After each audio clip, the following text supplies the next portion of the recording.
Yeah, Tanya, more migrants were dropped off here behind me last night. Now they're waiting for the city to get them into shelters. Meanwhile, more and more suburbs are scrambling to make plans if new arrivals come their way.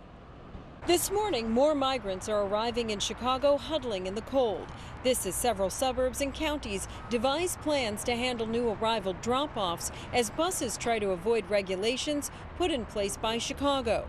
Just days before Christmas, Grundy County, which is southwest of the city, put up 2 digital signs along I-55 to deter buses from stopping in the county, which is very rural. The mayor of Chicago has created a situation that's creating a crisis for us in setting their standards much more difficult for their buses to arrive in Chicago. Grundy County leaders made a plan over the weekend to encourage buses to move on if they stop there, or if migrants are abandoned, they will get them to Joliet, put them on trains to transfer them to sanctuary cities. We wanted to make sure that we had a plan so that we didn't leave these people stranded out in the cold with no place to go. Meanwhile, last night at a special board meeting in Chicago Ridge, the board voted to crack down on random drop-offs. The village of Elburn also voting to demand 5 days advance notice of a bus arrival and background checks of migrants on board.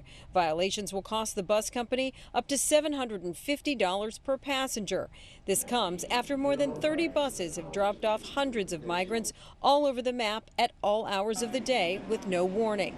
The city of Chicago passing an ordinance earlier this month prohibiting buses from arriving and dropping off new arrivals with no prior notice. In a joint press conference with the mayors of New York City and Denver, Mayor Brandon Johnson acknowledged how Chicago's crackdown on rogue buses has led to suburbs now being inundated with migrants. What these mayors are looking for is a coordinated effort, much like what you're seeing right now. And they're prepared to pass similar ordinances.